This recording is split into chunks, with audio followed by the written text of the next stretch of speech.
1.3 ठीक आहे. सुरुवात करायची. मी म्हणतो माझ्या तू म्हणा.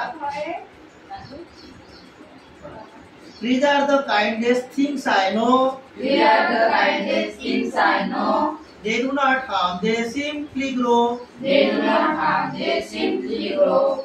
And spread a shade for sleepy cows. And spread a shade for sleepy cows. And gather buds among their boughs. And gather buds among their boughs. They give us fruit in leaves above. They give us fruit in leaves above. And wood to make our houses of. And wood to make our houses of. And leaves to burn on Halloween. And leaves to burn on Halloween. And in the spring new buds of green. And in the spring new buds of green. They are the first when days begun.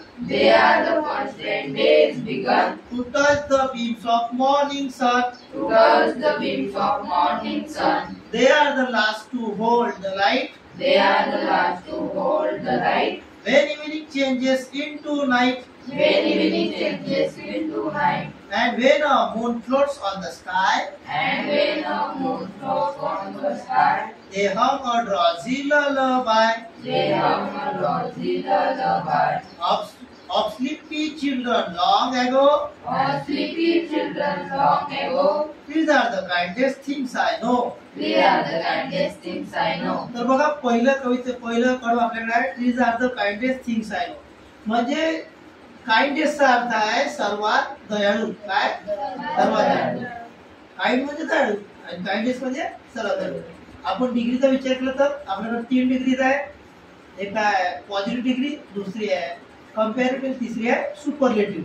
तर kindest म्हणजे सर्वात दयाळू. कोण आहे सर्वात दयाळू? पृथ्वीवर trees. कोण आहे? ट्रीज म्हणजे झाडं. कारण झाडं आपल्याला कोणताही मोबदला न मागता सर्व काही. झाड आपल्याला पानं देते, फुलं देते ना.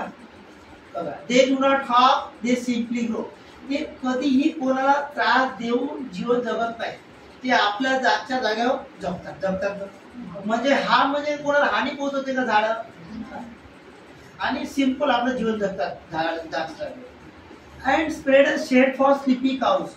आणि जे झोपाळलेल्या गायी आहेत म्हणजे ज्यांना निवारा नसते पुन्हा जनावरांना, मग गाई असो, बैल असो, कुत्रे, कोणते जनावर, ते काय करतात? झाडाच्या खाली जाऊन झोपतात. म्हणजे ते काय देतात त्यांना? शेड. काय देते झाड आपल्याला? शेड. समजलं. And gather birds among their boughs. आणि त्यांच्या फांद्यामध्ये आपल्याला सामावून घेतात. आणि बर्ड्स म्हणजे पक्षी. And gather birds among their boughs. आणि त्यांच्या फांद्यामध्ये कोण जातात? पक्षी. बघा तुम्हाला बाउसचा शब्द दिलाय, ब्रँचेस दिसला शब्द इकडं पुस्तकात दिलाय. तर पक्षी त्यांच्या फांद्यामध्ये आपला निवारा निवडतात आणि तिथे राहतात. They give us fruit in leaves above. बघा ते आपल्याला फक्त पानं देत नाही तर काय देते आपल्याला? फ्रूट म्हणजे फळं सुद्धा देतात. And wood to make our houses of. आणि आपलं घरातली काही वस्तू बनायचं, टेबल आहे तर त्यासाठी आपल्याला काय पुरत झाड? लाकूड. लाकूड म्हणजे वूड. आणि आपल्या स्वयंपाकासाठी बी लाकडच कामायची. म्हणजे झाडं जेव्हा मरतात तेव्हा त्याची लाकडं सुद्धा आपल्याला जाळायला कामी येतात. म्हणजे झाडं काय? सर्वात दयाळू आहे. सर्व आपला शरीराचा भाग पण देतात. आपण आपलं शरीर देतो कोणाला? झाडं त्याचं शरीर आपल्याला जाळायला, लाकड बनवा, टेबल खुर्ची बनवा देते का? आलं लक्षात? पुढे आहे and leaves to burn on Halloween. बघा लिव्स टू म्हणजे ते पाला पाचोळ्या झाडात जे पडतात ना खाली गळून, ते आपण पाला पाचोळ्या जाळू शकतो काही घरी. म्हणून पानं सुद्धा जाळायला देतो असं. हॅलोईनचा अर्थ आहे a festival in autumn observe in western countries. तर वेस्टर्न कंट्रीमध्ये तो फेस्टिवल आहे, त्याला काय म्हणताय? Halloween. And in the spring new birds of green. आणि नवीन वसंत ऋतू जेव्हा येतो, तेव्हा पावसाळ्याच्या नंतर, तेव्हा झाडांना काय ते नवीन पानं. म्हणून बर्ड्स ऑफ ग्रीन म्हणजे सगळं नवीन कळ्याच लागल्या. बर्ड्स आम्ही कळी समजतो. नवीन कळ्या लागल्यासारखं आपल्या झाडं दिसतात, हिरवेगार दिसतात. They are the first when days began. आणि बघा दिवसाची सुरुवात सुद्धा झाडांनीच होते. सर्वात आधी झाड उठतात आणि झाडासोबत पक्षी उठतात. कारण दिवसभर झाडं काय करतात? कार्बन डायऑक्साईड घेतात आणि ऑक्सिजन सोडतात. पण रात्री काय करतात? झाडं ऑक्सिजन घेतात आणि कार्बन डायऑक्साईड सोडतात.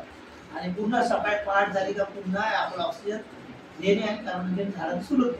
आणि सोबतच झाडं प्रकाश संश्लेषणाच्या माध्यमातून काय करतात, आपलं वनस्पती आपलं अन्न तयार करतात.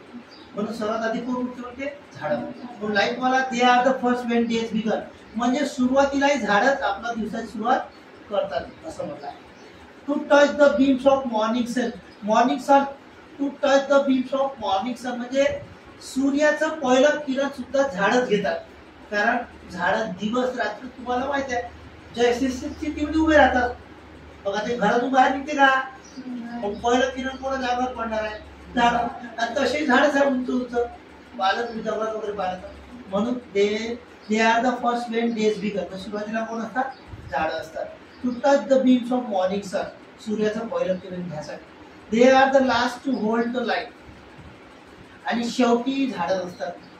Wien evening changes into night, जेव्हा संध्याकाळची रात्रमध्ये रूपांतर होते तेव्हा सुद्धा झाडच असतात. बघा झाडं झोपतात तर तुम्हाला जाणीव होते, त्यांचे पान असे चिमून जातात आहे ना, असे झोपलेले ताजतवाने, आणि झोपायच्या आधी कसं ताजतवान दिसते ना, नंतर झाड असे चिमून जातात.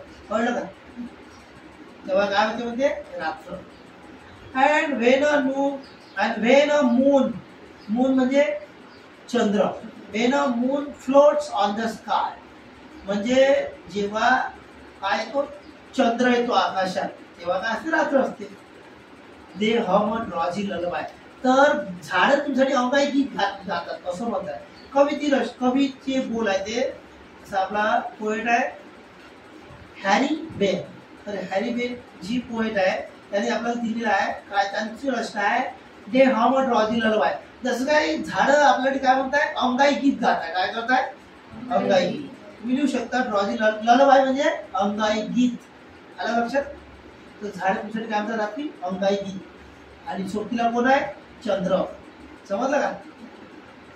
ऑफ स्लीपी चिल्ड्रन लॉंग एगो, जर बघा मुलांना झोप लागलेली असते रात्री, ऑफ स्लीपी चिल्ड्रन लॉंग एगो, तुम्ही जे मुलं आहे तुम्ही झोपी जाता तेव्हा झाड गाणंही म्हणतात, अशी कवीची रचना आहे.